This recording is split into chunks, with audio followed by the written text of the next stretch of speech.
최근 바르셀로나 보면서 기분 좋은 이유는 경기력도 매우 좋고 모든 순위에서 바르셀로나가 다 차지하고 있어요. 라리가 순위 1위는 바르셀로나, 득점 1위는 레반도프스키, 2위는 하피냐, 3위는 다니 올모. 그리고 도움 1위는 라민 야말. 일단 바르셀로나 입장에서는 걱정이 많았는데 첫 단추를 너무나 잘 깼다. 그쵸. 이렇게 얘기할 수가 있는 거죠. 네. 댓글에는 이제 송영주는 플릭을 못마땅해 했었다. 이런 내가 그래서 원투펀치에서 사과하지 않았습니까? 아 그래요? 네. 영종 데쿠 어떻게 생각하시나요? 데코 나가야죠. 아니 그러니까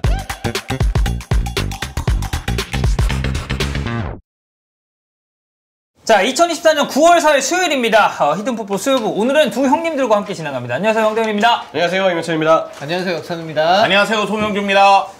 저희가 이제 저번 달이었죠. 저저번 달이 됐군요, 벌써. 저저번 달에 히든투어 이제 첫 번째 일본을 저희가 갔다 왔습니다. 부럽더라. 네, 그래서 온천도 갔다 오고, 그리고 또 도쿄 가가지고 뭐 시내 관광도 하고, 그리고 마치다 젤비아 이제 홈 경기도 보면서 되게 이제 축구 좋아하시는 분들이랑 다양한 얘기를 하는 시간을 가졌는데, 얘 일본에서 나한테 전화했어.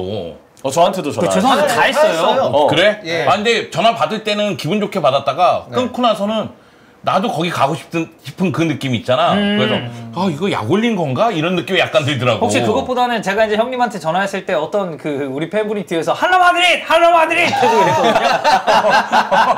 꼭 눈치 없는 것들이 한 명씩 껴있어. 그것 때문에 그렇네. 그것 때문에 약간 기분이 나쁘신 게 아닌가.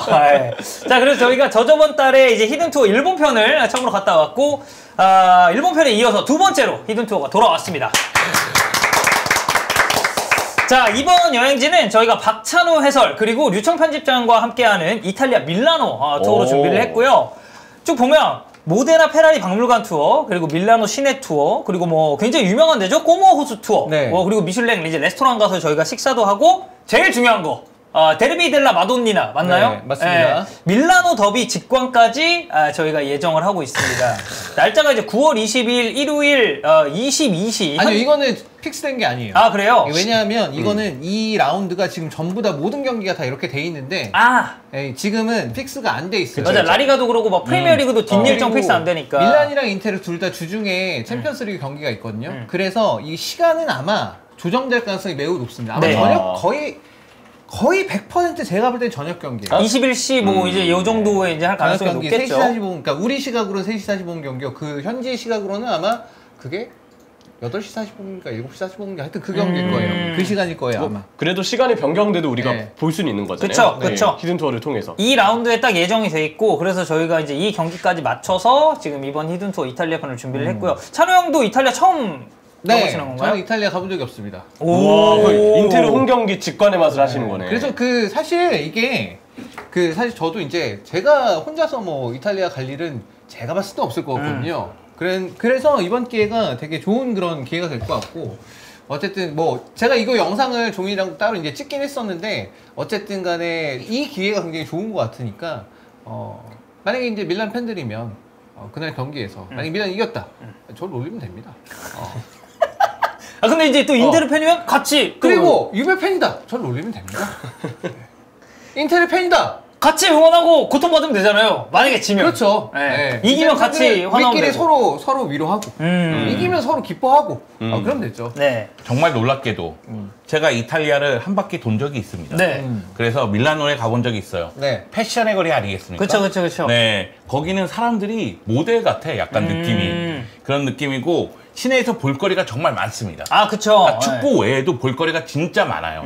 그 즐길거리가 많아요. 사실은 이탈리아 여행할 때 로마라든가 나폴리라든가 이런 지역 가서 로마는 그 웅장함을 느낄 수가 있고 나폴리는 자연의 아름다움을 느낄 수가 있거든요. 뭐 베네치아나 뭐 이런 데도 있고 그런 느낌이 있긴 있는데 밀라노도 꼭 가보셔야 되는 곳이니까 겸사겸사 밀라노 가서 밀라노 더비도 보고 박찬호도 놀리고 이거 일석삼조 아니겠습니까? 네. 왜 놀릴 거라는 걸 기본으로 깔고 가시죠?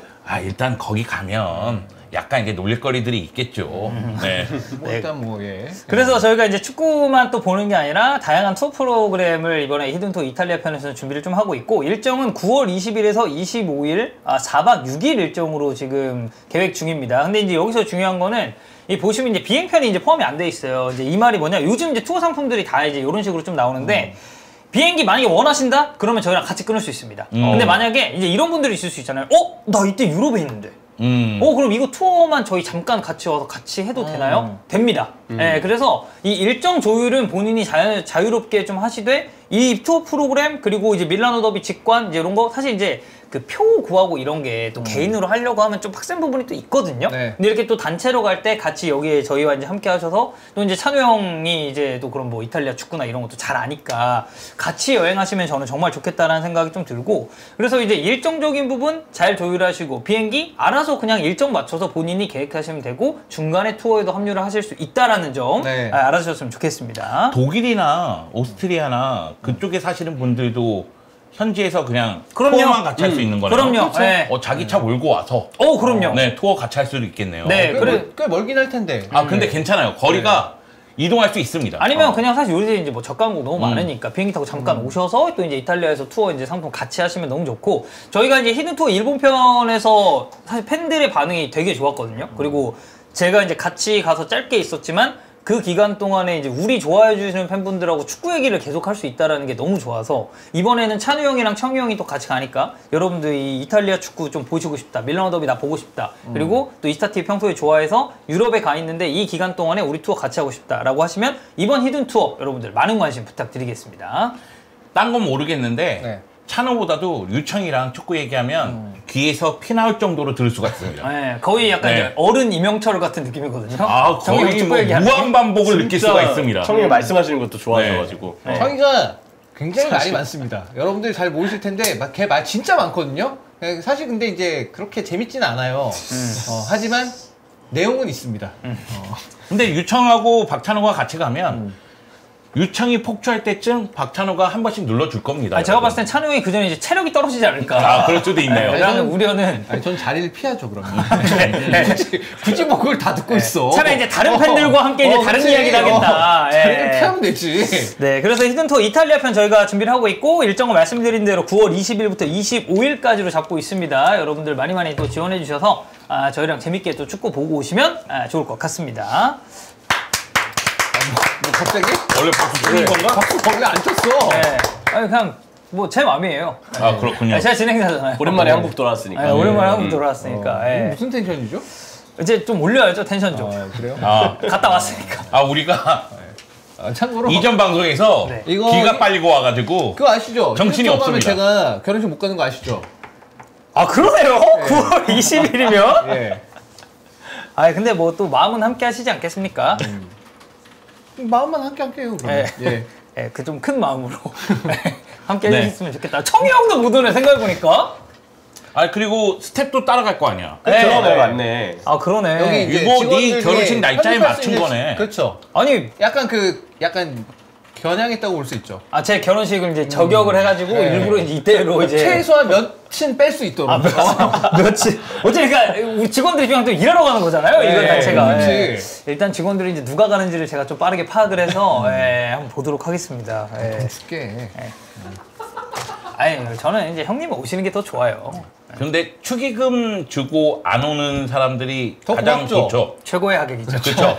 네. 최고의 하객이죠. 식권도 한 장 아끼고. 그렇죠. 네. 네. 많은 분들이 이제 결혼 이제 선배님들한테 불러오면 네. 그게 최고다. 이거 최고죠. 네. 그리고 방송하는 분들은 사실 제가 이제 어쨌든 청취자 이게 좀 다 돌리니까 이제 그날 방송 스케줄 이제 보고 다시 연락을 주겠다라고 말씀하신 분들이 좀 많아가지고 찬우 형이랑 청이 형은 이제 아쉽게도 방송 스케줄이 생긴 걸로 이제 생각을 좀 하면 될 것 같습니다. 그러면 제가 여기 얼마요?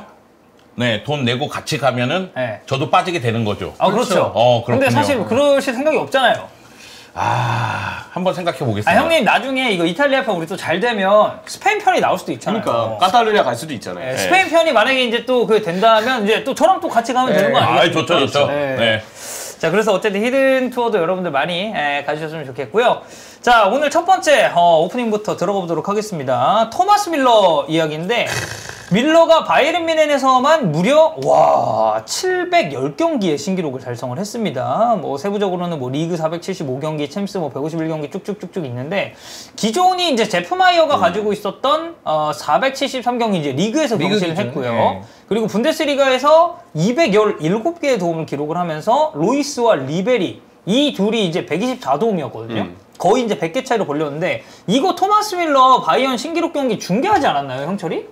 그쵸. 지난번 경기 프라이부르크전이 이제 그 바이에른 뮌헨에서 토마스 밀러가 공식 경기 최다 출전자로 단독으로 올라선 이제 경기였었고요. 네.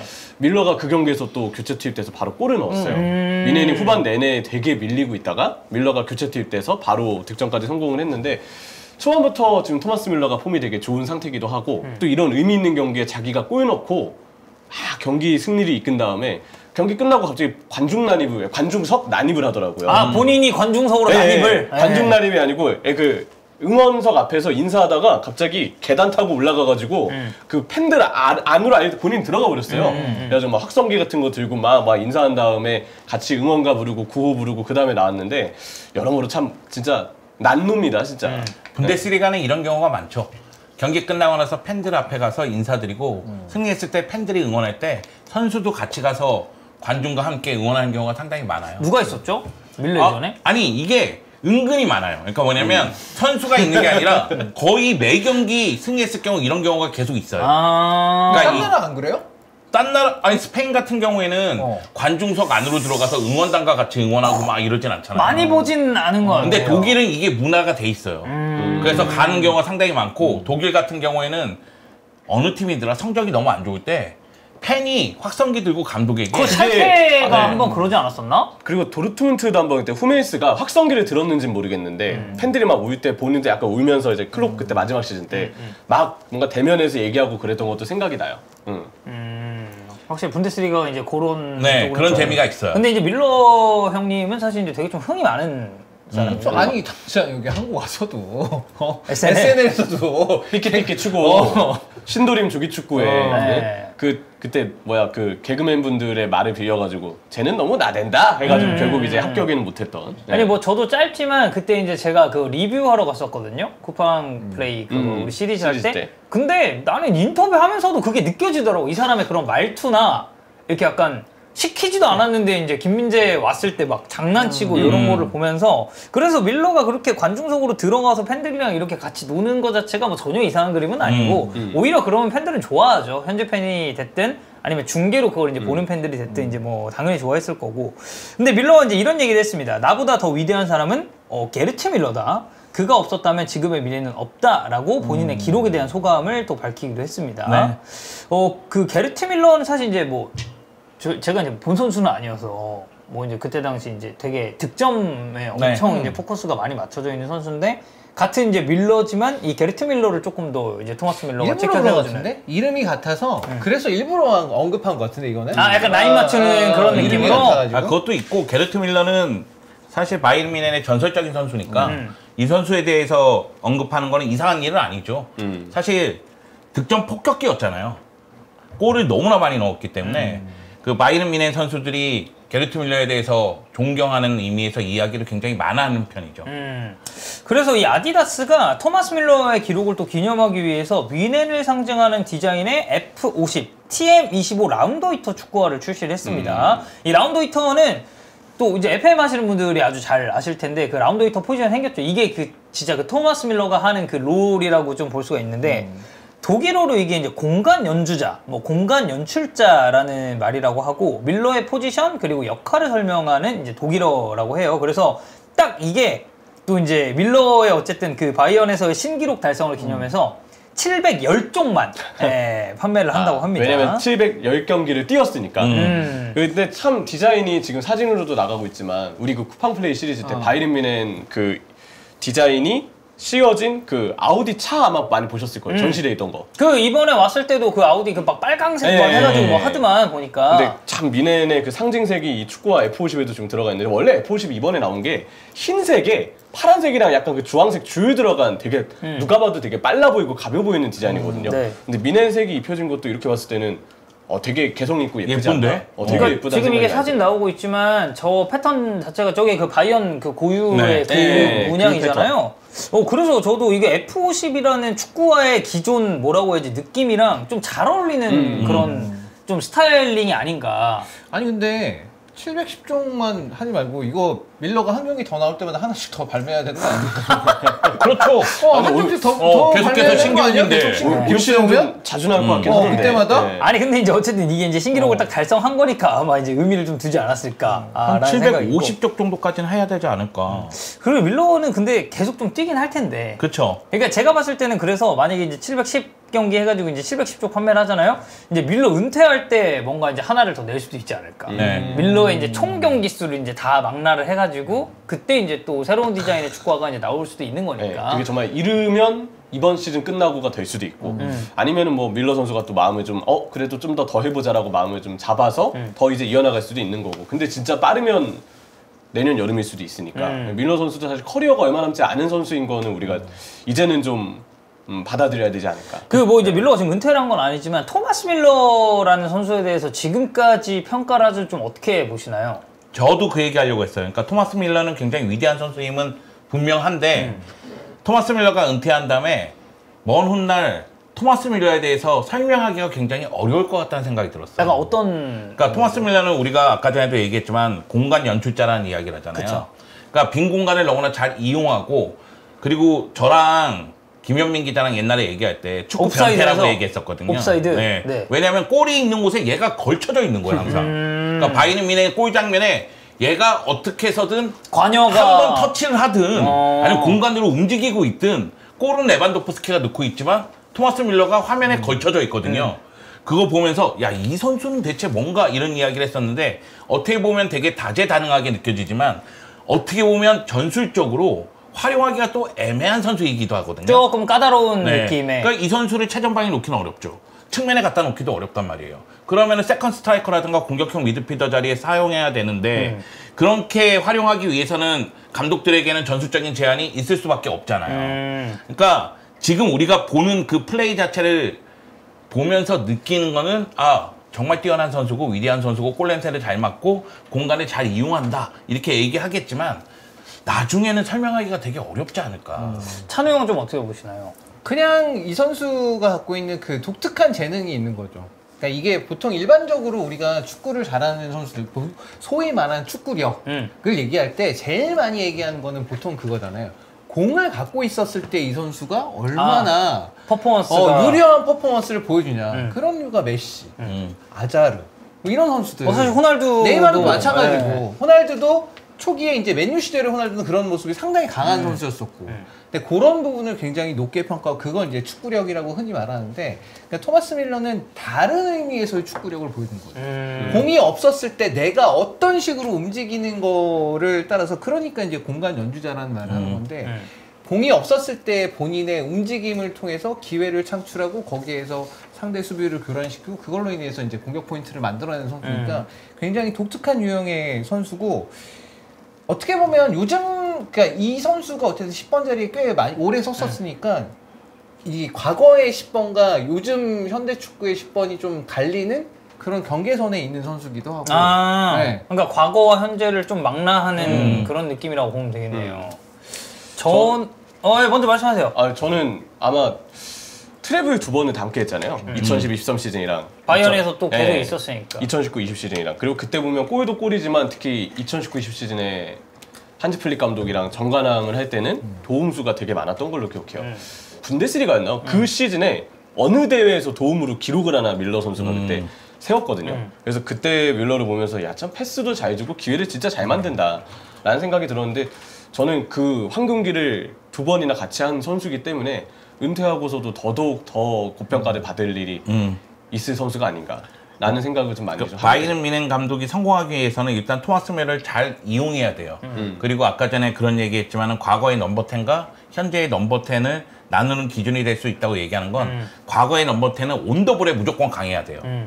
지단이 그랬고 뭐 아이마르가 그랬고 그 자리에 있었던 선수들은 다 온더볼에 강한 상태에서 그 다음에 무언가 만들어주거나 직접 해결하거나 이런 게 많았거든요.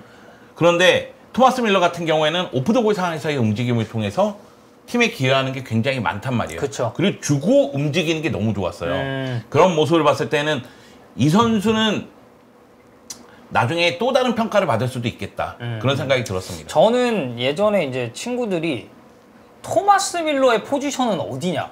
라고 물어봤을 때 선뜻 답하기가 좀 애매한 그런 느낌이 좀 있었거든요. 그러니까 얘를 그냥 단순하게 공격수다 라고 하기에도 좀 그렇고 공미로 정리를 내리기도 사실 그렇다고 했을 때 밀러의 장점을 다 표현할 수 없으니까. 네, 그렇다고 얘는 또 측면이다 라고 얘기하기도 좀 애매하고 근데 그걸 반대로 보면 얘를 최전방에 세워도 이상하진 않고 네.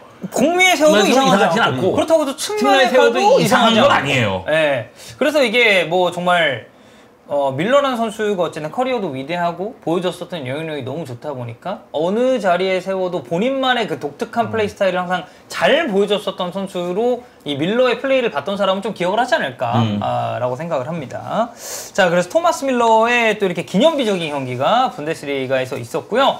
자, 이제는 이탈리아 쪽으로 넘어가 보도록 하겠습니다. 자, 첫 번째는 AC 밀란이 파울로 폰세카 얘기를 좀 해보려고 하는데 지금 시즌 초반에 AC 밀란이 지금 분위기가 많이 좋지 않아요.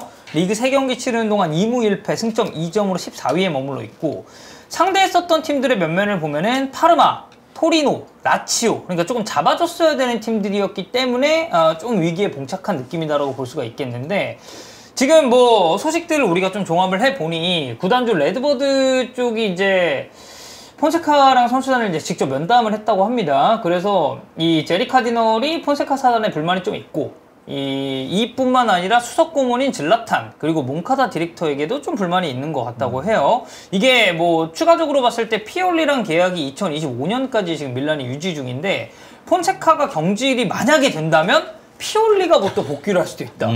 이런 얘기가 좀 있습니다. 어떻게 보세요, 찬우요? 무슨 총극입니까? 네? 그렇잖아요. 아니 레드버드 웃긴 게 누가 폰세카 선임하라 그랬어? 뭐 그렇죠. 뭐 이게 뭐 압력에 의해서 된 건 아니니까. 이것도 애초에 로페텍이 선임한다는 걸 팬들이 야 로페텍이 뭐냐 안 된다 그래가지고 아 그래 그럼 안 할게. 그럼 폰세카 이렇게 돼서 된 거예요 이게. 네. 이게 뭐 이것도 웃겨. 본인들이 그렇게 어떤 축구 철학이나 이런 거에 확신이 있었다면 팬들이 욕해도 로페텍이 밀고 갔었어야죠. 아 그렇죠. 그리고 뭔가 구단이 팬들이 막 뭐라고 한다고 해서 그 기조를 바꾸고 다른 쪽으로 가는 것도 좀 그러려면 사실 보드진의 존재 이유가 뭔지가 좀 궁금하거든요. 그러니까 여론 듣는 건 중요해요. 중요한데 여론을 들어서 그거를 듣고 그 다음에 결정을 내릴 때 그게 이제 하나의 참고가 되는 거지.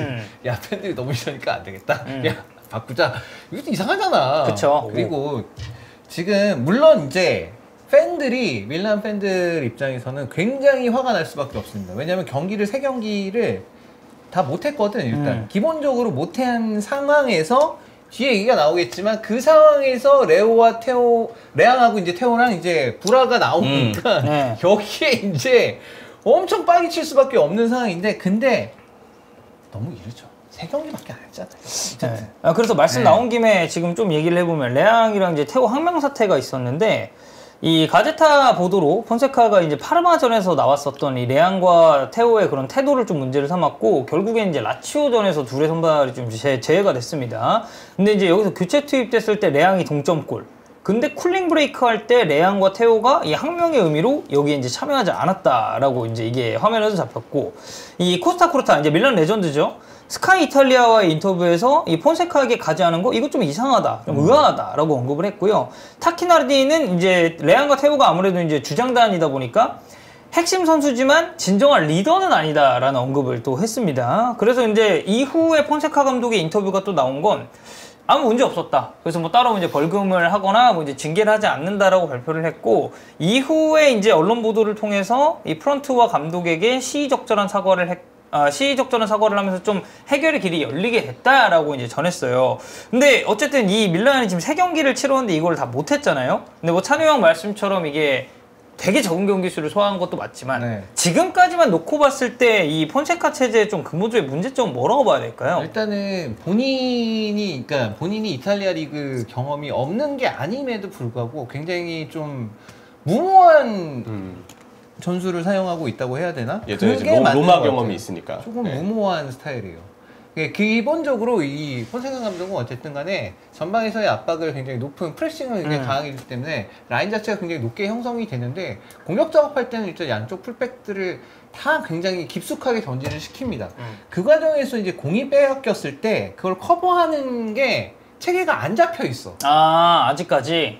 그래서 계속 측면이 털리는 거예요. 측면이 털려서 실점한 장면 다 측면 털려서 그런 거야. 주로 우측면. 칼라브리아 같은 선수 같은 경우에 기동력이 일단 안 되고 에메르슨 그냥 들어온 지 얼마 안 된 선수잖아. 얘는 그쵸. 잘 몰라. 그래서 여기는 적응이 좀 필요한 그래서 케이스고. 걔는 오래 뛰어서 잘 몰라. 걔가 아는 게 뭐가 있니? 아니 많이 바르셀로나에서 오래 안 뛰었는데 어떻게 알아요, 형님? 바르셀로나는 아무것도 몰라. 에메르슨 로얄에 대해서 잡아뗄 거야. 그래서 그런 것 때문에 이제 측면이 계속 이제 공간이 노출되고 그 공간을 상대가 굉장히 빠르게 파고들어서 이제 계속 득점을 만들어냈는데 그거에 앞서서 근데 그거는 그렇다 치더라도 그래서 이제 그 얘기를 한 거예요. 실점하는 장면 중에 이 레앙이랑 테오랑 이게 왜 문제가 됐냐면 실점하는 파르마전이었을 거야 아마. 실점하는 과정에서 레앙이 이제 그 어쨌든 풀백 전이라는 걸 좀 막아줬어야 했는데 거기에서 좀 수비를 등한시했다는 거 지적을 하나 하고 실점하는 장면에서 테오가 상대 윙어 쫓아가려다 그냥 안 쫓아가는 장면이 있었어요. 그것 때문에 얘기를 한 거거든. 그러니까 다 내려와서 빠르게 백업을 해줘야 커버가 될 텐데 그걸 안 해줘서 이제 실점을 했다고 폰세카 감독은 생각하는 거고 내 축구에서는 그렇게 해야 된다고 생각을 하는 거고 근데 이제 그게 결과가 좋으면 모르겠는데 이 경기 라치오 경기도 둘 빼고 이제 했다가 골 먹히고 지고 있다가 얘네들 들어가서 얘네들이 한 골 만든 거거든. 그래서 동점 만든 거거든. 어쨌든 레앙이 또 이제 골을 넣었어. 그리고 얘네들 잘못된 게 그렇다고 감독 쿨링 브레이크 하는데 다 들어가서 전술 지시 듣고 있는데 그걸 딴 데 가서 있는 그것도 이것도 말도 안 되지. 이게 위치를 보잖아요? 그러면 그 쿨링 브레이크 하는 옆에 서 있는 것도 아니고 저 반대쪽 그러니까 본인들 뛰는 그 위치 가가지고 일부러 보라고 한 거야. 얘네들도 우리 저기 안 간다.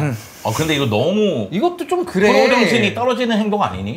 나 그러니까, 삐졌어요잖아요. 아 그쵸. 그리고 이게 그 무슨 비공식 연습 경기가 아니잖아요. 실전인데. 네, 팬들도 다 있고 어쨌든 방송 카메라 이 장면이 다 나온다는 거 본인도 알고 있었을 텐데 이거 너무 대놓고 이렇게 얘기를 했다라는 느낌이고 사실 내가 응원하는 팀에서 감독이 조금 별로라고 한들 이런 행동을 하는 선수가 있다. 이거 용납되십니까? 용납 안 되죠. 저는 바로 하파엘레야 바르셀로나에 팔 겁니다. 이따위로 하면. 아, 왜 하필 바르셀로나요? 아니 뭔 소리야? 왜 하필 바르셀로나요? 선생님 아니, 연결이 좀 됐었잖아요. 아니, 등록이 돼요? 네, 아니 등록이 돼요? 그냥 하는 소리죠. 등록 안 돼요. 이미 인적 시장 문 닫혔습니다. 아, 태호는요? 태호. 네? 태호. 태호는 알아서 살게 살아가겠죠. 네, 바로 팔 겁니다. 그러니까 결국 이제 용납을 못한다라는. 네, 용납 못한다는 거죠. 네. 형철이는요? 아무래도 이거는 사실 선수로서 그래도 계약돼 있는 신분이고 팬들이 보는 앞에서는 선수로서 한 팀으로서 열심히 해야 되는 게 맞는데 이게 감독이랑 거리가 먼 것도 물론이지만 동료들하고도 되게 거리가 먼 거거든요. 아, 지금 그치. 이 사진을 이 당시 경기의 사진을 보면 이것 자체도 사실 문제죠. 어쨌든 동료들하고는 계속 뭔가 의사소통을 하면서 뭐 왼쪽에서 이날 예를 들어서 뭐 로프터 치크가 볼을 오른쪽 중앙 미드필드에서 운반을 많이 하고 있는데 그럼 치크한테 야 내가 레앙이 좁히면 내가 태우면은 이렇게 갈 테니까 너가 여기서 전환 좀 해줘 이런 식으로 막 소통을 하고 있어야 되는 게 사실 쿨링 브레이크 시간인데 세리아가 지금 1라운드, 2라운드, 3라운드 거의 다 대부분의 경기에서 쿨링 브레이크 하고 있거든요. 이걸 이렇게 그 동료들하고의 일말에 아무런 소통도 없이 그냥 이 시간을 자기들끼리 보냈다는 거는 팀원으로서의 행동이라고 보기에는 저는 너무 힘든 것 같아요. 이게 맞는 얘기 같아요. 뭐냐면 자기가 화나고 짜증나고 삐졌어. 그래서 티를 내고 싶어. 근데 감독에게 티 내는 건 좋지만 AC밀란 팀이잖아요. 원팀이니까. 네. 근데 감독에게 삐진 거 티 내기 위해서 선수들마저 같이 모여서 얘기해야 되는 상황에서 자기들만 저 멀리 있다는 건 이건 동료를 배반한 거 아니겠습니까? 물론 사과는 했다니까 다행이고 사과를 했으니까 해프닝으로 넘어갈 수 있는데 한편으로 이제 폰세카 감독 역시도 밀란에서 테오하고 레앙을 못 쓰면 그냥 전력 반 떼놓고 시작하는 거예요. 그쵸. 그쪽 네. 라인이 어쨌든 핵심이니까. 왼쪽 라인 그거를 아예 그냥 빼놓고 뭐 어떻게 밀란이 지금 밀란이 우승도 하고 계속 챔스권 들어가고 이거 이 두 선수의 힘이 너무 컸기 때문에 이거를 본인이 컨트롤을 못한다는 거는 전력의 반을 쓸 수 없다는 얘기인데 그래놓고서 어떻게 뭐 원하는 바를 이룰 수 있겠어요. 그 다음에 또 하나는 밀란 팬들이 또 하나 불만인 게 로프터스 치크를 계속 이제 기용하는 건데 이건 사실 피올리 감독 때도 약간 좀 이런 문제가 있었는데 수비적인 리스크를 말함에 있어서 로프터스 치크가 그 자리 앞선에 배치되는 것만으로도 사실 수비적인 부분이 좀 약해지는 게 있거든요. 근데 그거는 그냥 내버려 두면서 왜 얘들한테만 이러냐라는 걸 이제 얘기하는 거죠. 제가 볼 때는 어쨌건 간에 이 두 선수를 기용을 하고 그 다음에 좌우 측면 공간 열리는 거는 이 풀백들 전진시키는 타이밍이나 혹은 풀백들이 어떤 식으로 한쪽이 전진하면 뭐 그쪽을 커버할 수 있는 체계를 만들어주는 게 필요해요. 그 체계는 뭐 여러 가지 만들 수 있겠죠. 아니 뭐 인버티드 형식으로 들어오게 해서 만들어줄 수도 있는 거고, 아니면 미드필더들에게 역할을 분배를 해가지고 그쪽을 좀 더 커버하게 만들어줄 수도 있는 거고. 그러니까 이런 디테일들이 어쨌든 추가가 돼야 돼요. 이 팀이 어쨌든 지금 계속 밀란의 반복되는 상황에는. 문제를 해결을 하기 위해서는. 근데 그런 점이 지금 없는 상황이기 때문에 불만이 되게 많을 수밖에 없고, 경기가 이렇게 똑같은 방식으로 계속 실점을 한다는 거는 좀 심각하게 문제가 있다는 거거든요. 그게 한두 번은 우연이지 6골 먹혔는데 6번 다 그러면 그거는 그냥 문제야. 그냥 되게 그쵸. 심각한 문제죠. 그거는. 그리고 개선의 여지가 많이 안 보인다라는 뜻이기도 하고. 그것도 그렇고 인지를 해야 상대 되는 팀은 건데. 다 알고 있다는 네. 거죠. 그렇죠. 네. 아 이게 아킬레스건이구나. 그리고 알고 들어온다는 거죠. 아니, 그리고 라치오전은 저도 보고 왔는데 전반은 그래도 밀란이 그나마 압박이 좀 됐어요. 이때 그 폰세카 감독이 어. 하는 그 어떻게 보면 좀 시스템대로. 오히려 라치오가 사실 전반에 되게 실수도 많았고 약간 홈 경기인데도 오히려 밀란이 조금 그래도 내용이 이전보다는 괜찮아졌다는 면을 느끼만 했거든요. 근데 후반 되니까 그 전반에 좋았던 압박이 다 사라졌더라고요. 이게 그 테오랑 레앙이 들어오기 전부터 후반 시작하자마자 전반 45분 동안 그래도 나름 라인 높여서 압박하던 팀이 갑자기 이도저도 아닌 상황이 돼버렸어요. 수비로 전환이라도 빠르면 모르겠는데 그마저도 복귀가 늦어지면서 이 팀 뭐지? 후반 되자마자 체력이 떨어졌나? 그런 생각까지 들 정도로 전후반 경기력에 큰 차이가 있었거든요. 그리고 제가 경기 보면서 또 하나 느꼈던 거는 상대가 압박을 하는데 밀란이 너무 무리하게 자꾸 자기들끼리 패스 주고받다가 뺏기는 장면들이 많아요. 이번에 깜짝 놀랐어요. 매냥이 이렇게 킥이랑 패스가 불안한 골키퍼였구나. 새삼 많이 느꼈는데 이번에 진짜 실수가 좀 전반부터 매냥 쪽에서 많았고, 다른 선수들도 그냥 이게 폰세카 감독이 계속 선수들한테 뭔가 연결을 좀 해라, 패스를 좀 풀어가라, 아니면 중앙에서는 로프터치크가 좀 내려와서 너가 좀 볼을 끌고 드리블해서 운반을 해줄 것을 지시한 것 같은데, 지금 압박이 이렇게 들어왔을 때는 좀 유연하게 대응도 해야 되거든요. 근데 그런 모습이 전혀 없어서 폰세카가 여기서 자기의 어떤 그 선택을 좀 뭔가 바꾸지 않으면 생각보다 밀란의 초반부진이 조금 길게 이어질 수도 있겠구나라는 염려가 좀 많이 됐었어요. 그러니까 어쨌든 본인 색을 어떻게 입히느냐도 중요하고, 그리고 그 과정에서 뭐 이제 이런 크고 작은 사건들은 저는 뭐 나올 수도 있다고 생각하거든요. 그럼요. 예, 그래서 이제 지금의 이런 사태를 이제 감독이 어떤 식으로 풀어갈지, 그리고 이거를 다시 융합시켜가지고 또 원팀 만드는 게 이제 또 감독 능력이고. 네. 근데 일단 제가 봤을 때 아까 형철이 얘기한 중요한 부분인데, 이 팀이 일단 상대의 압박을 버텨내기 위해서는 공을 온전하게 소유할 수 있는 능력을 가진 선수들이 좀 곳곳에 있어야 돼요. 근데 그런 선수들이 잘 없어. 지금 현재 현재 밀란 스쿼드는. 밀란의 상황에서는. 예. 근데 이런 축구를 계속, 그러니까 그 풀백들 전진시켜서 공격 작업할 때 풀백들을 높이 깊숙하게 일단 전진을 배치를 해놓고 시작하는 것도 위에서 공을 잘 붙들어 놓을 수 있으면 괜찮아요. 근데 그게 지금은 안 되는 상황이고, 모라타 같은 선수 부상으로 지금 빠져 있고 막 이러니까 일단 부상 선수들이 다 돌아오고 나서 좀 한 번 더 판단을 해봐야 되긴 하겠지만, 지금 형태에서는 후방에서의 빌드업도 좀 불안한 면모가 있고, 그렇다고 해서 중원이나 아니면 앞쪽에서 공을 온전하게 소유할 수 있는 능력도 좀 떨어져 보인다. 그래서 이거에 대해서는 폰세카 감독이 좀 생각을 잘 해야 된다. 좋습니다. 어쨌든 NC 밀란이 지금 시즌 초반 스타트가 좀 좋지 않기 때문에 이 점을 어떻게 해결할지 한번 지켜보시면 좋을 것 같고요. 자, 그 다음 또 영종이 오셨기 때문에 우리가 또 바르셀로나 얘기를 안 할 수가 없죠. 자, 영종 데쿠 어떻게 생각하시나요? 데코 나가야죠.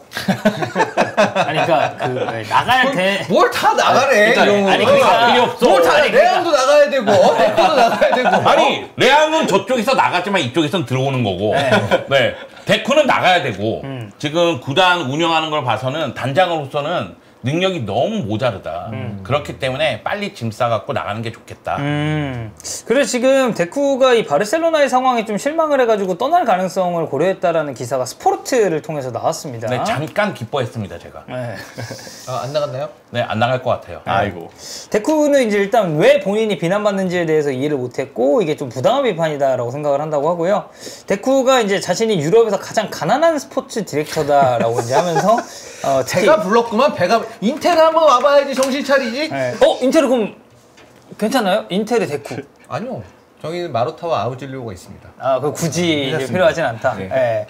자, 그래서 특히 라포르타에게 이제 실망했다라는 그런 내용을 얘기를 했어요. 그래서 이 폭로 내용을 저희가 조금 보면은 이후에 이제 사실 뭐 이제 데쿠 인터뷰나 뭐 이런 것도 우리가 좀 볼 건데, 2023년 여름 라포르타가 이제 데쿠한테 1대1 규칙, 이제 그 선수 네, 이제 1대1 관련해서 1대1 룰과 경제적으로 이제 정상 상태로 돌아갈 것을 약속을 했고, 데쿠는 이제 라포르타 회장을 믿었지만 변한 건 없었다고 합니다. 그래서 데쿠가 이제 아르다 귤러 딜이랑 네. 루카스 베리발 딜을 이제 예로 들면서 지금 바르셀로나가 재정적인 무기가 없었기 때문에 이 딜에서 승리하지 못했다. 네. 라고 이제 얘기를 좀 했다고 하죠. 근데 말 자체는 맞지 않나요?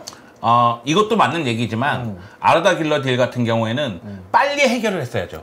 좀 더 빠른 네, 신속한 왜냐면 처리가 됐어야 된다. 지지부진하다가 레알 마드리드가 채갔거든요. 그러니까 조금 더 빨리 전개를 시켰어야 되는데 데쿠가 그러지 못했다는 것도 문제죠. 일단은 확실하게 이 선수의 마음을 잡아놨어야 될 거 아니에요. 우리가 먼저 접근했잖아요. 그리고 바르셀로나라는 이 큰 클럽이라는 이 뭐라고 할까 찬란한 배경이 있기 때문에 일단 마음을 확실하게 잡아놨어야 되는데 그걸 또 못했다는 거 아니겠어요? 그걸 봤을 때는 데코의 능력이 부족한 거죠.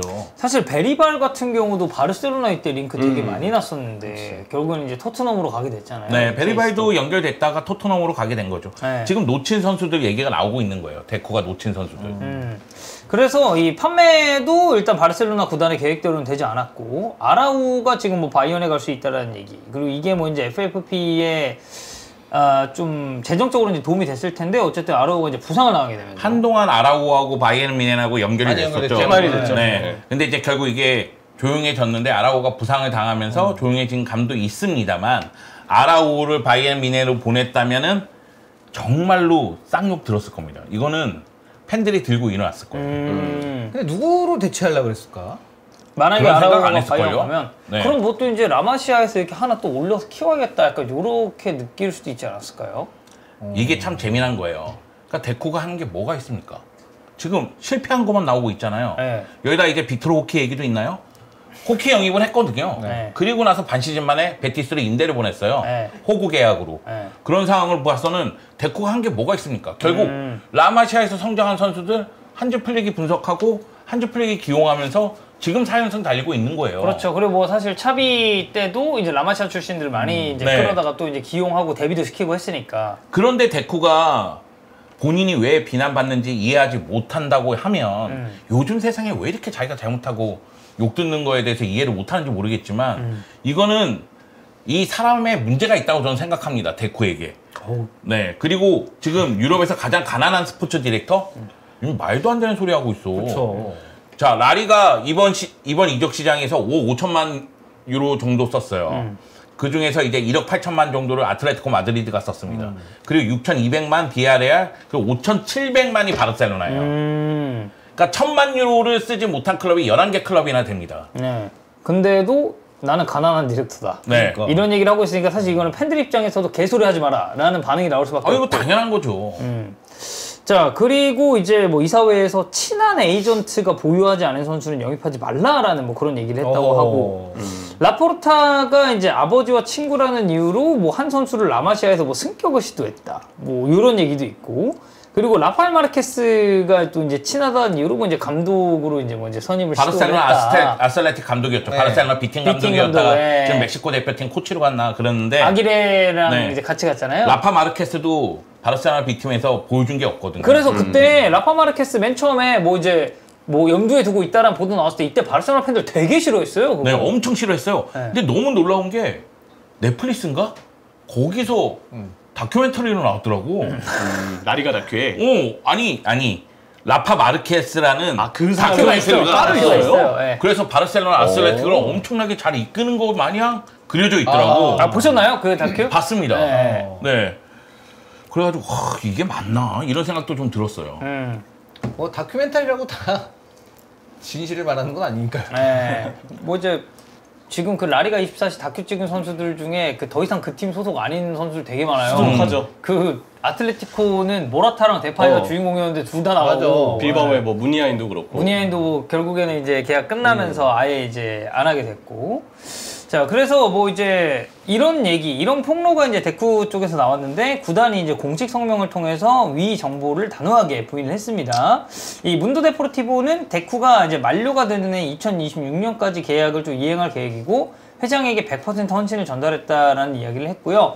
라포르타 역시도 데쿠 훌륭한 디렉터다. 이 완벽한 계획 때문에 한지 플릭이 결국 바르셀로나에 오게 돼서 상당히 이제 놀랐다라고 얘기를 좀 했고, 렐레보 쪽의 말을 좀 빌리자면 데쿠는 지금 바르셀로나 프로젝트에 전념하고 있고 팀을 떠날 생각이 영주형의 바람과는 다르게 이제 전혀 없다. 네. 라고 밝혔다고 하죠. 이거 근데 아니 얘기한 내용이랑 너무 다른데? 이거 뭐 이게 모종의 딜이 있었나? 아 그러니까 이게 이해가 안 가는 거예요. 일단 스포르트 보도를 보고 떠날 수도 있겠다는 생각을 가졌어. 왜냐면 팬들의 지지가 너무 없으니까. 이거는 사실상 이게 폭로, 그러니까 내가 한 얘기, 내가 일을 못한 거는 내 잘못이 아니라 주변 환경 때문에 내가 못했다 그 얘기를 한 거잖아. 그렇죠. 그리고 거기에는 구단 책임이 크다라고 지금 얘기를 한 거잖아요.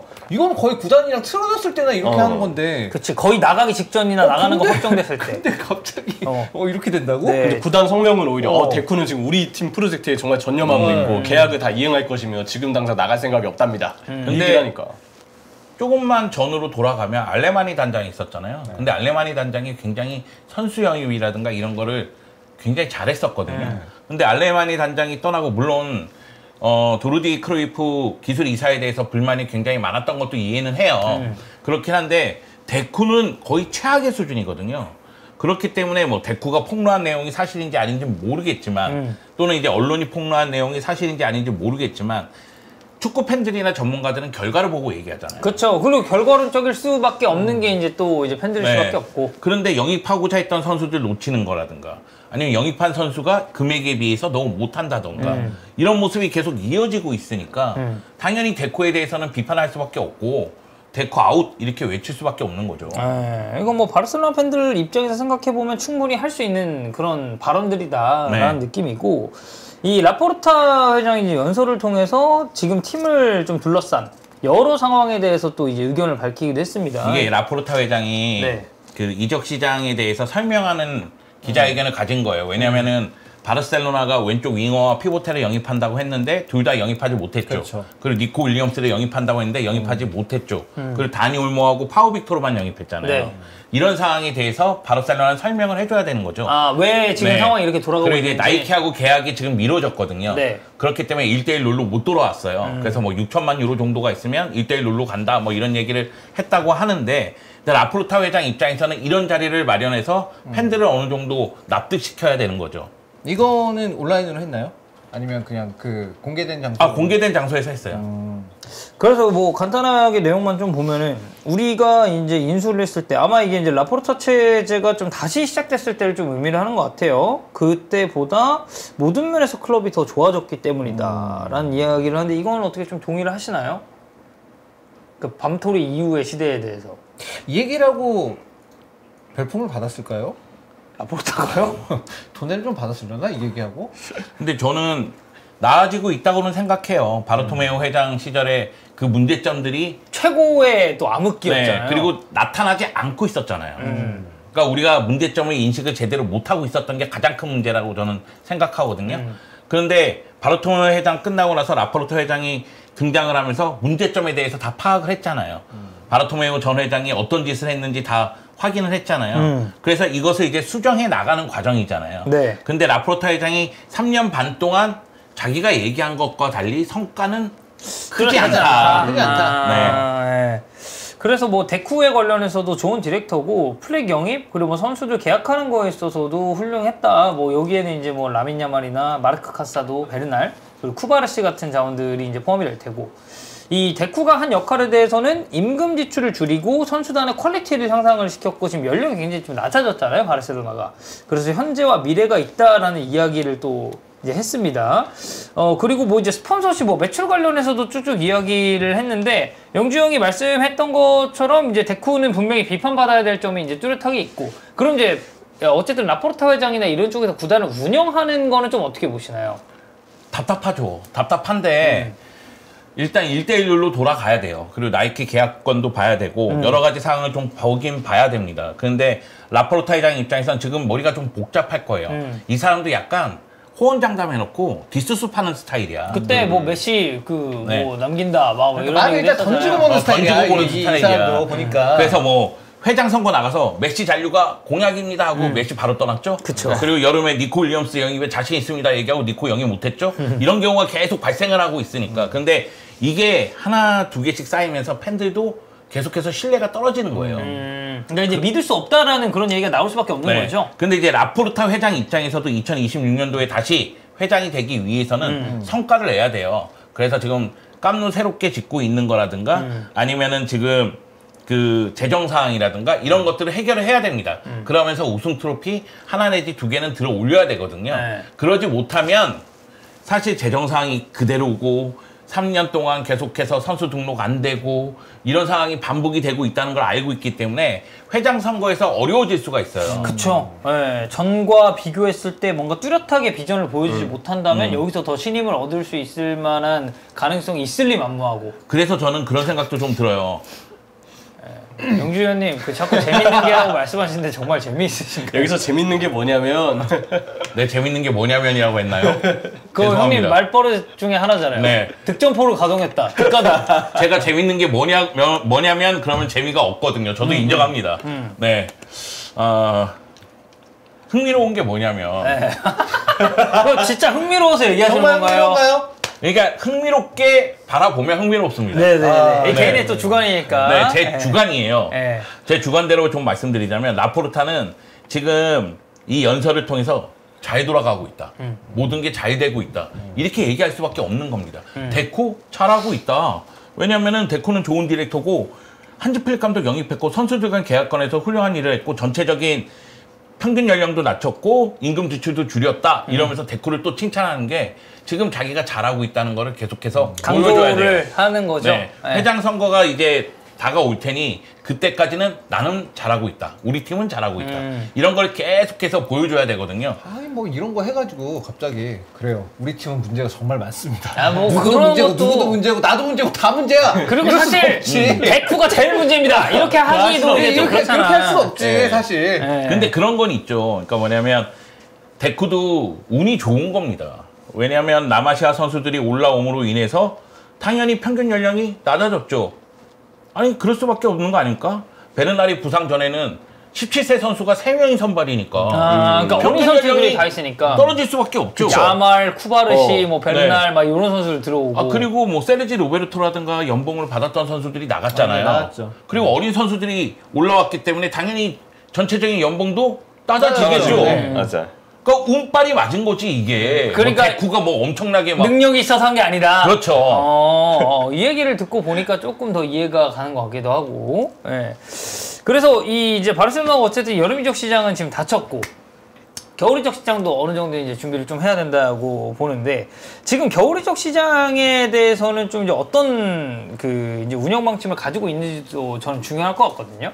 저는 그 일단 겨울 이적 시장이 열리기 전에 순위가 영향을 미칠 것 같아요. 지금처럼 좋은 분위기로 가면서 우승 경쟁에서 우위에 있거나 아니면 우승을 논할 수 있는 위치에 있다면 약점이라고 생각되는 포지션을 보강할 수도 있겠죠. 그리고 그 전에 뭐 나이키하고 계약이든 어떻게 해서든 1대1 룰로 돌아가야 됩니다. 지금 제가 알기로는 다니 올모 선수 등록한 것도 텐센 부상에 의해서 공간이 좀 생기면서 다니 올모를 선수 등록한 거라고 알고 있거든요. 그러면은 텐센도 써야 될 거 아니에요. 돌아왔을 때. 그런 면을 생각했을 때는 1대1 룰로 빨리 돌아가는 게 가장 중요하고 네. 그 다음에 선수 영입을 생각하는 게 중요하다. 지금 참고로 바르셀로나가 지금 리그 4전 전승 그리고 이 기간 동안에 13골, 3개의 실점 기록하면서 경기당 뭐 3골 넘는 수치에 경기당 0점대의 실점률을 또 보이고 있기 때문에 제가 최근 바르셀로나 보면서 기분 좋은 이유는 경기력도 매우 좋고 그리고 또 하나는 모든 순위에서 바르셀로나가 다 차지하고 있습니다. 라리가 순위 1위는 바르셀로나, 그리고 득점 1위는 레반도프스키, 2위는 하피냐, 3위는 다니 올모, 그리고 도움 1위는 라민 야말. 그렇기 때문에 뭐 바르셀로나 최근 분위기는 매우 좋죠. 물론 이게 시즌 초반 4경기 뿐이고 레알 마드리드, 아틀레티코 마드리드도 지금 무패예요. 2승 2무예요. 2승 2무 맞아요. 그렇기 때문에 승점 4점 차는 언제든지 줄어들 수가 있습니다.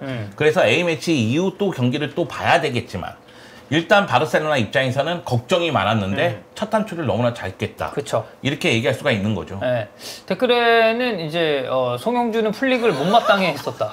이런 내가 얘기가 그래서 나오는데. 원투펀치에서 사과하지 않았습니까? 아, 그래요? 네. 한지 플릭 감독 죄송하고요. 네. 다니 올모 미안합니다. 네. 그리고 하피냐 요새 괜찮아. 너무 잘해. 너무 잘해. 제가 사람을 잘못 봤어요.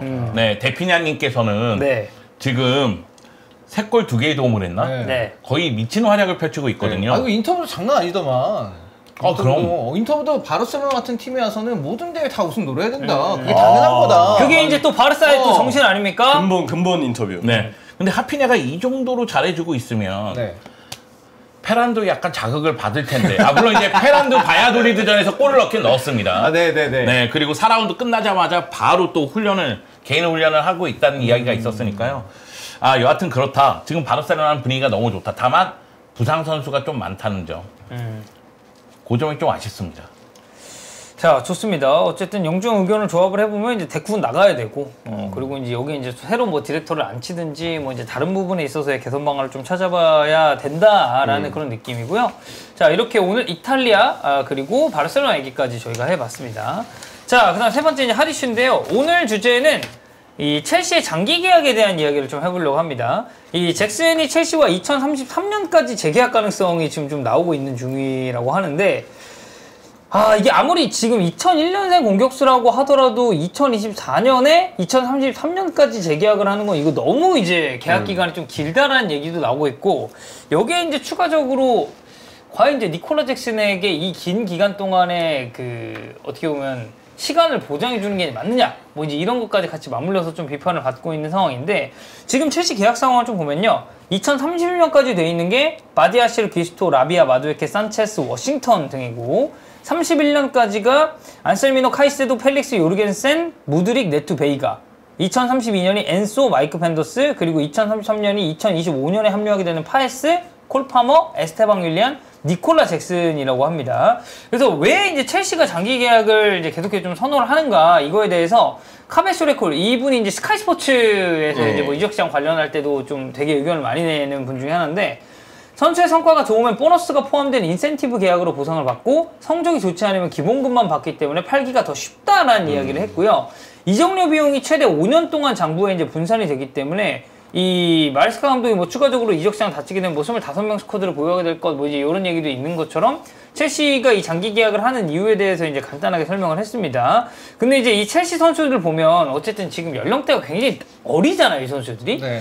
2000년대 이후에 태어난 선수들이 위주가 되고 있는데, 이 선수들을 이제 어떻게 보면 뭐 판매를 해야 될 때, 그리고 뭐 이적을 시켜야 될 때, 이거 어떻게 좀 계획을 잘 세우면 좀 원활하게 진행될 거라고 보시나요? 그래도 뭐 나이 많은 선수들보다는 상대적으로 낫겠죠. 왜냐면 어리면 어릴수록 또 다른 기회가 주어질 수 있고, 그 선수가 그 기간 동안 성장한 모습이 조금이라도 드러나면 그대로 값을 잘 매겨서 팔 수도 있는 거니까. 네.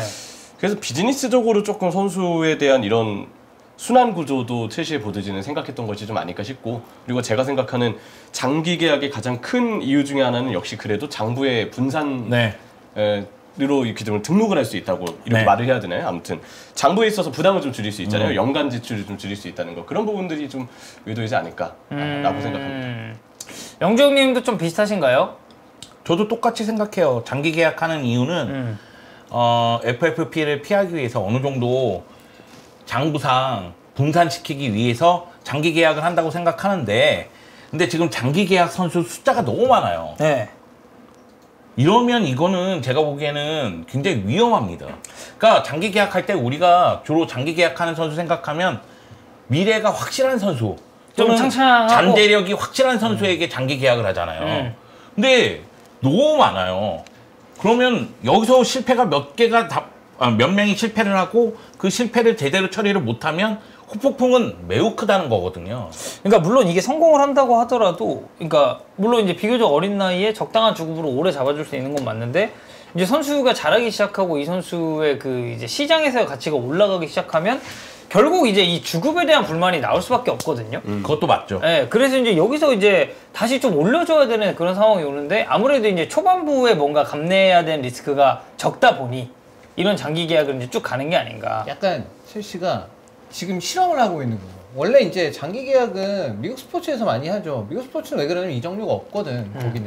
거기는 선수가 비슷한 가치에 있는 선수끼리 트레이드를 하지 수합을 하는 거지. 이런 식으로 이적료를 발생시켜가면서 이적료라는 거는 우리가 일종의 그거는 위약금의 개념도 들어가 있다고 봐야 되는 거죠. 왜냐면 그 선수가 계약 기간이 남아 있는데 우리가 걔를 그쵸. 데려오고 싶은 거니까. 저쪽 구단과 맺고 있는 계약을 해지하고 그 다음에 이제 우리가 새로 계약을 맺는 거기 때문에 어느 정도는 위자료 성격적인 부분이 좀 있어요. 이적료라는 게. 근데 이 지금 이렇게 장기 계약을 맺는 이유는 사실 팔 때 저는 계약 기간이 긴 게 문제가 될 거라고 생각하지 않아요. 계약 기간을 길게 잡으면 어쨌든 간에 연봉은 별로 안 받을 거고 지금 얘기한 거 이게 인센티브 계약을 맺었다는 것 자체가 성과제라는 기본 얘기고. 연봉 자체는 작고 대신에 성과를 맺으면 그거에 상응하는 인센티브를 준다는 거니 기본 연봉이 작다는 얘기는 이 선수가 나이가 어리면 어쨌든 타 팀에서 영입할 때 연봉이 적으니까 데려갈 만 하거든요. 나이가 어리니까 그래도 한번 긁어볼 만 하지 않나 뭐 이러면서 좀 못해도 그러니까 이거 자체는 굉장히 저는 나쁘진 않은 아이디어 같아요. 아이디어 자체는 나쁘지 않아. 근데 이게 이제 성공하냐 마냐는 아까 얘기했던 그런 리스크.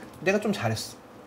그럼 나 인센티브 이거 말고 그거 뭐 기본급 올려줘. 분명히 이거 할 거거든. 그러니까 왜냐면 그러니까 공격수 중에서도 어떤 애가 되게 못해. 근데 얘는 좀 고주급이야. 주급을 좀 많이 받아. 근데 내가 잘하고 있는데 나는 이만큼밖에 못 받네? 그럼 우리가 사실 그런 기사는 숱하게 보잖아요.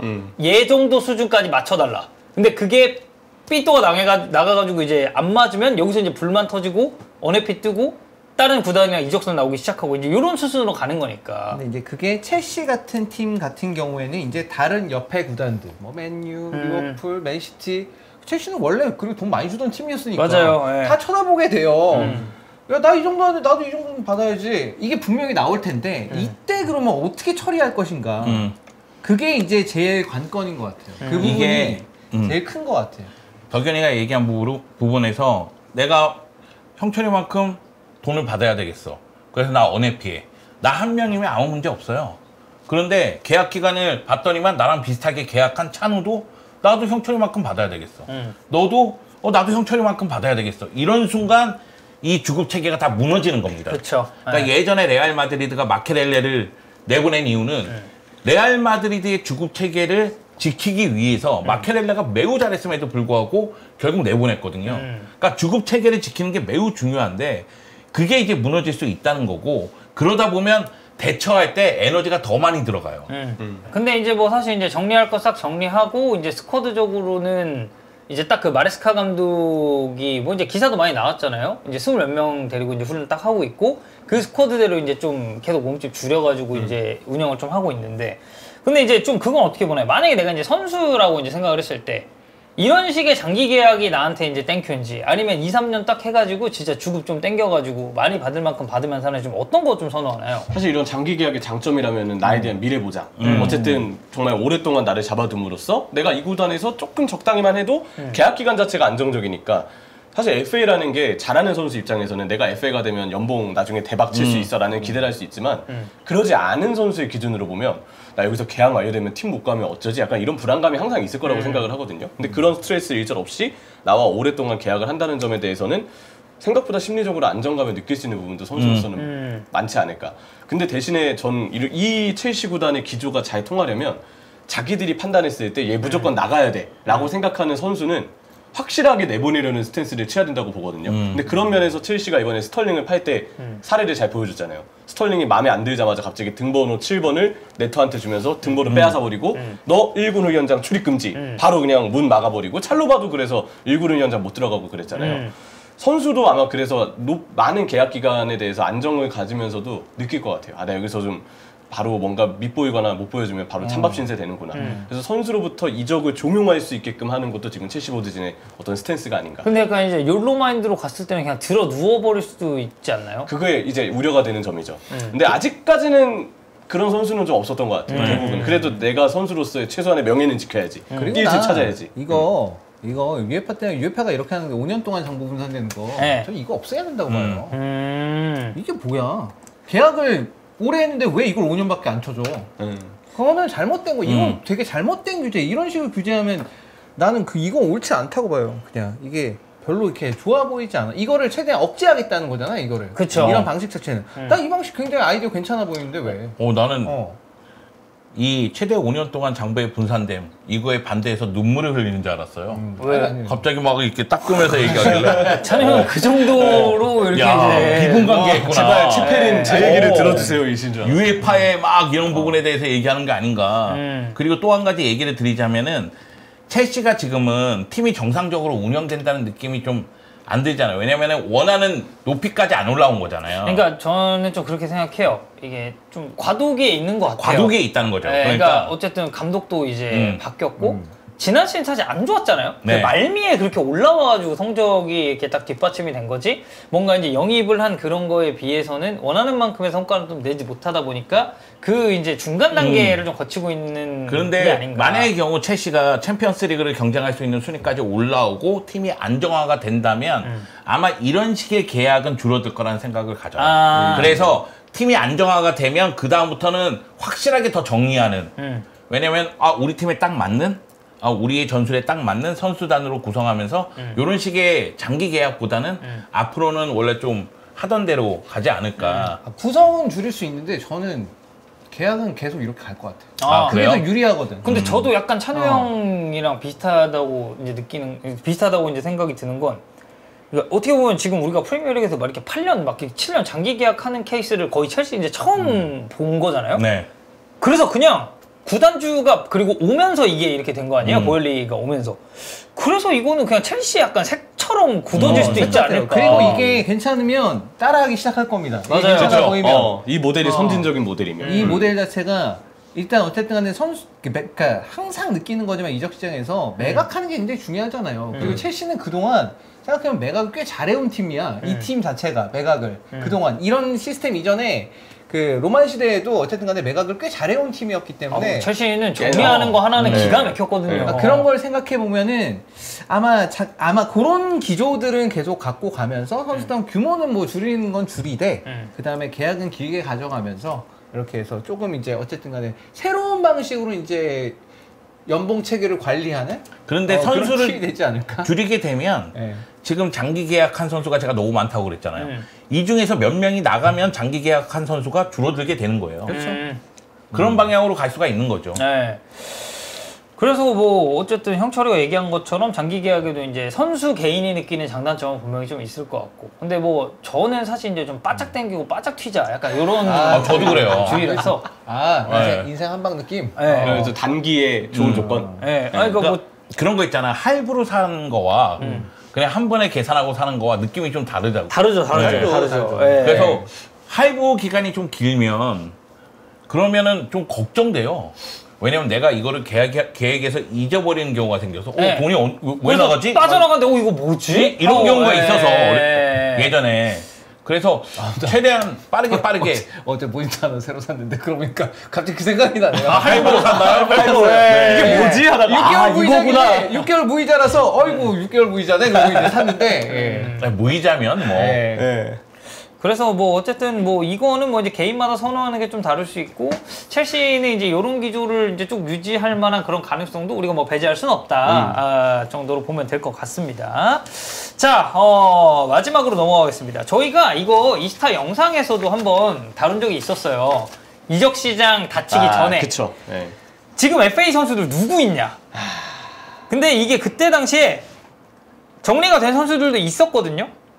근데 이제 딱 이름값을 놓고 봤을 때, 와, 얘 아직도 팀이 없어? 라는 선수들이 좀 있었는데, 우리가 오늘 그 얘기를 다시 한번 해보려고 합니다. 왜냐면, 이 FA 선수들은 이적 시장이 이제 우리가 끝났잖아요? 그 이후에도 이제 팀에 이제 들어갈 수 있는 그 기간이 이제 또 있기 때문에, 어떤 선수들이 이제 있는지 좀 보겠습니다. 자, 좀 우리가 그래도, 이름 좀 들어볼만 하고, 이 선수 아직 팀이 없네? 라고 이제 볼만한 선수가 원래는 에르모소도 여기에 포함이었어요. 그쵸. 근데 에르모소가 지금 로마 오피셜이 났습니다. 로 갔죠. 로마와 에르모소는 어떻게 좀 잘 맞을 거라고 보시나요? 에르모소 잘하는 선수잖아요. 네. 그래서 저는 사실 팀에 가도 잘하겠지. 좀 의아하긴 했어요. 네. 에르모소 이제 로마 얘기가 좀 나왔고. 근데 네. 아마 연봉도 근데 생각보다 안 비싸더라.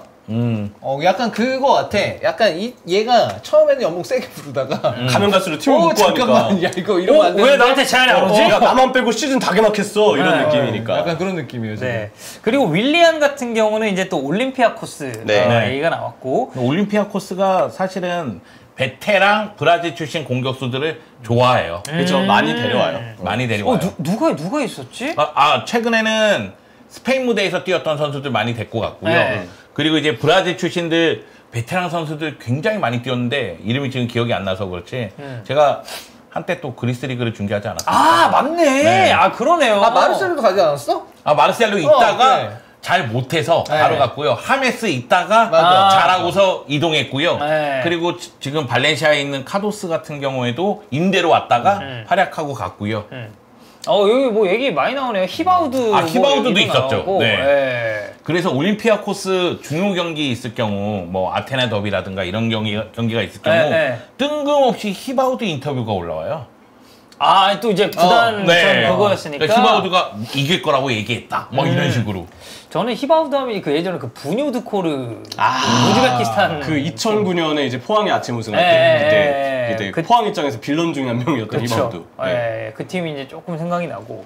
그리고 지금 아까 채팅창에도 좀 올라왔었는데 훈멜스 지금 로마 얘기가 있다고 후메스도 하더라고요. 거의 거피셜. 아니 여기는 원래 소시에다드랑 좀 링크가 셌었는데 이거 또 해설지 바꿔가지고 로마로 지금 좀 가는 분위기예요. 지금 스몰링을 일단 이적을 시켜놨고, 근데 이게 스몰링 처리와 동시에 이제 이뤄질 거라는 얘기가 굉장히 많았었고, 네. 어쨌든 로마가 지금 이제 FFP 끝난 상황이라 그 이후에 처음으로 돈 많이 쓰거든요. 이번 시즌 돈 진짜 많이 썼고, 이러면서 데로시 감독이 원하는, 데로시 감독은 보통 이제 백스리의 포메이션을 좀 하고 싶어 해요. 근데 선수가 없어서 계속 이제 백포를 썼던 그런 상황인데, 그래서 이제 후메스까지 영입하고 이러면 거의 모든 포지션을 다 충족할 수 있기 때문에 다 지금 확실하게 좀 밀어주는 것 같더라고요. 지금 일단 데로시 감독한테.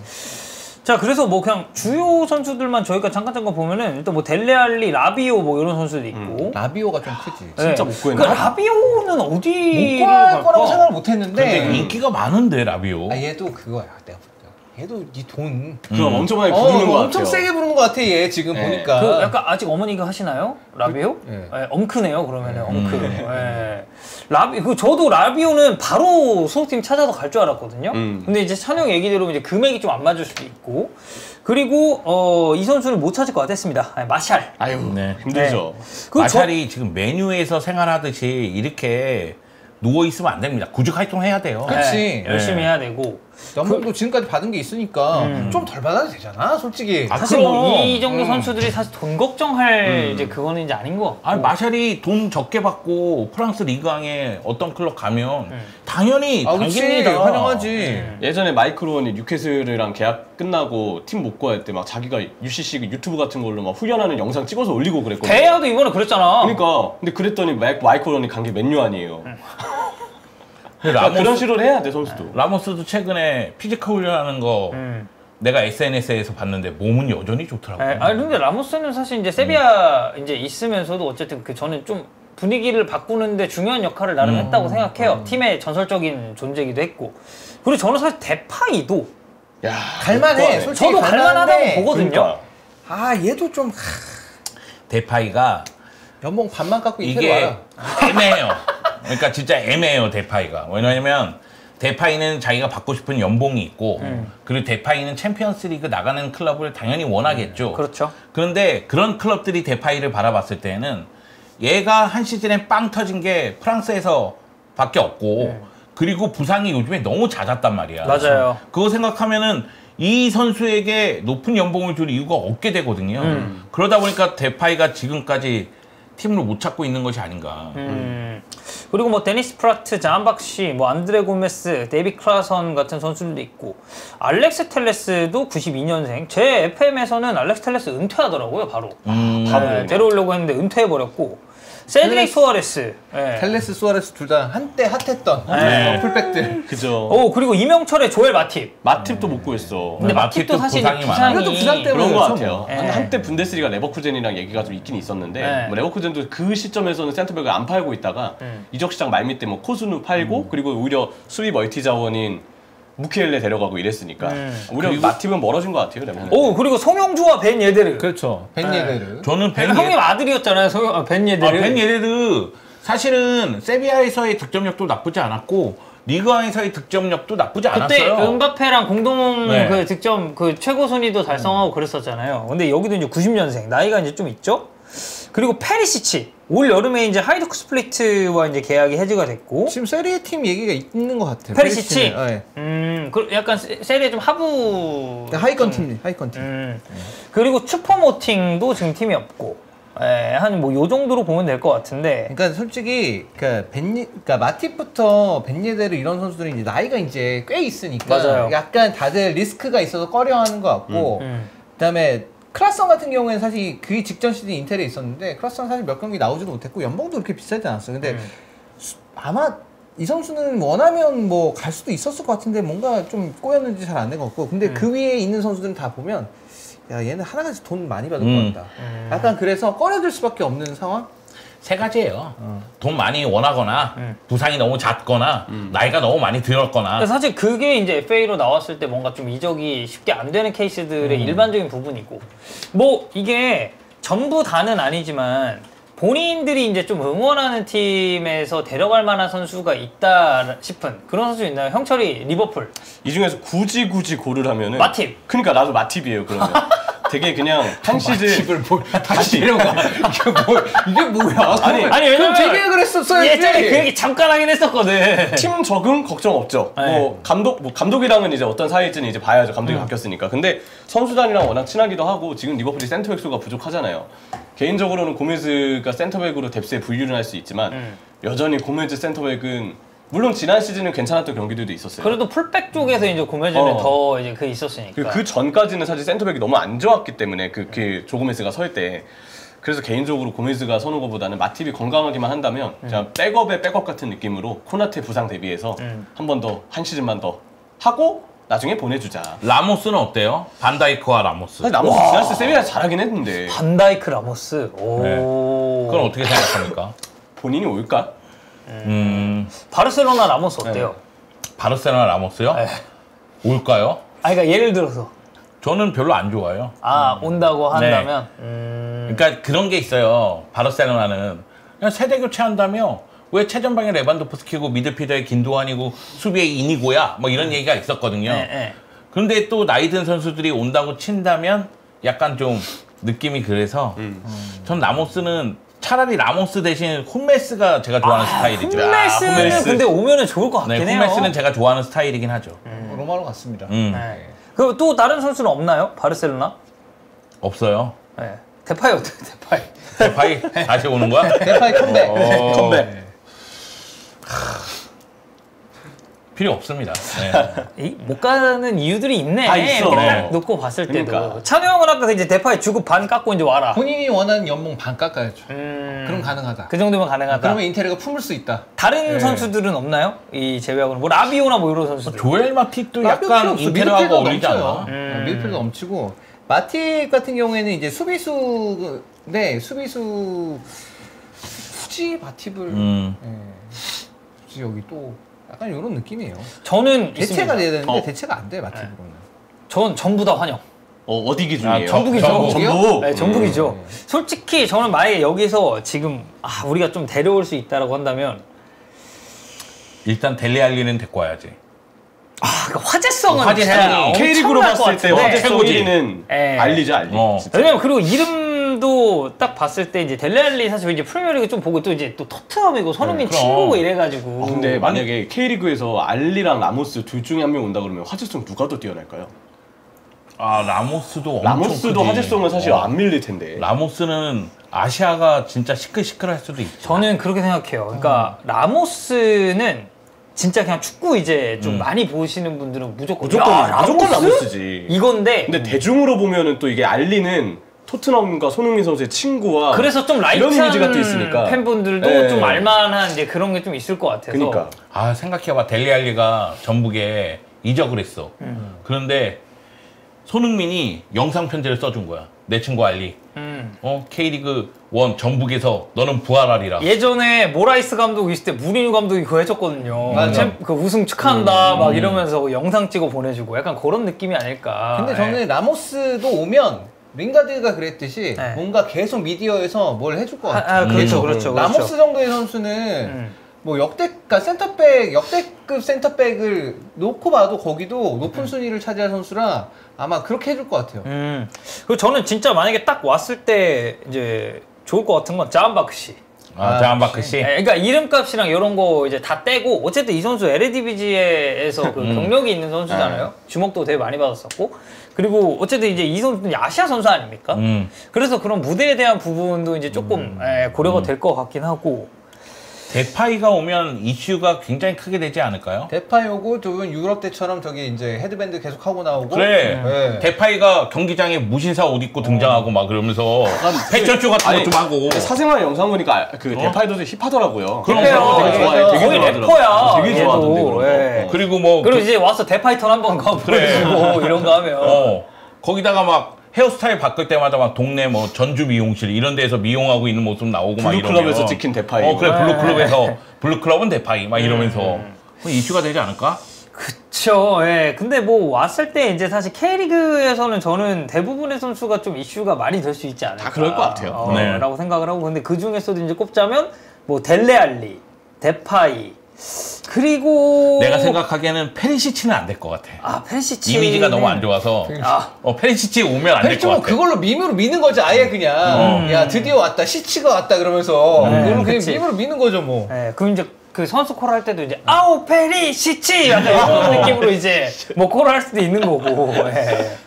뭐 라모스 오면은 이거 자체로 리그에 엄청난 이슈가 이제 될 거기 때문에 되죠. 이제 좀 그런 것도 이제 궁금하죠. 예를 들어서 이제 좀 누가 있을까? 타 팀에 좀 센 선수 누구 있죠? 기 센 선수? 막상 이제 딱 붙었을 때 되게 전북의 김태환. 아니 그냥 같은 팀이잖아. 이렇게 같은 되면은 팀이니까 전북으로 간다 가정했을 같은 때. 팀이잖아요. 기성용하고 붙는다거나 뭐 이런 거. 뭐 어때? 이제 그런 이제 아니면 이승우하고 라모스하고 붙어서 같은 팀이잖아요. 같은 연습할 때 붙을 수도 있지. 아니 기센 선수가 다 가 있네 이제 보니까. 아니면 이제 그 이정효 감독하고 이렇게 또 이제 네. 한번 붙거나 이제 열정맨 우리 그 김판곤 선생님 아니 왜 라모스가 전북으로 간다고만 생각을 해? 아니 제 팀이잖아요. 아니, 제 근데 팀 자기 기준으로 하는 거예요. 다른 데 갈 수도 있잖아요. 다른 데 가면 이제 그렇게 이제 붙으면 좀 이제 네. 그림이 나올 수가 있겠죠. 예. 뭐 여러모로 봤을 때 페이크 선수들 중에서도 이슈 끌만한 선수는 많고 그러면 이제 아까 우리가 뭐 이제 마샬 얘는 못 갈 것 같다라고 얘기를 한 것처럼 얘는 금방 찾을 것 같다를 얘기를 했으니까 이 선수는 근데 이거 FA로 시간 꽤 보낼 것 같다 라는 선수 있나요? 얘는 조만간 팀 찾기 쉽지 않을 것 같다. 마샬. 마샬 제외. 마샬 우리가 얘기했으니까. 그래요? 그런데 이 연봉을 좀 낮추지 않으면 라비오도 쉽지 않다. 쉽지 않을 수도 있어요. 저는 오히려 좀 델레알리가 좀 이렇게 근데 저도 알리가 붕 사실적으로 떠 있는 느낌이 아닐까. 근데 쉽지 않아. 진짜 유럽 하위권 리그 막 이런 데 가야 될 것 같아. 마샬이 힘들면 알리도 힘들 것 같아. 둘 다. 누가 진짜 야 그래도 이 선수 내가 한번 살려주고 싶어 팬이야 이런 느낌으로 살아가는 게 아니면 둘 다 같은 이유로 힘들 것 같아요. 마샬도 알리도. 내가 생각을 좀 잘못하고 있는 걸 수도 있는데 네. 그러니까 라비오의 연봉을 맞춰줄 수 있는 클럽이라면 네. 벌써 라비오를 데리고 가지 않았을까?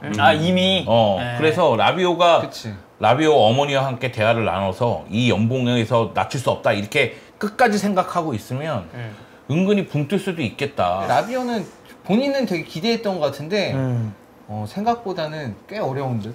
네. 이게 쉽지가 않네.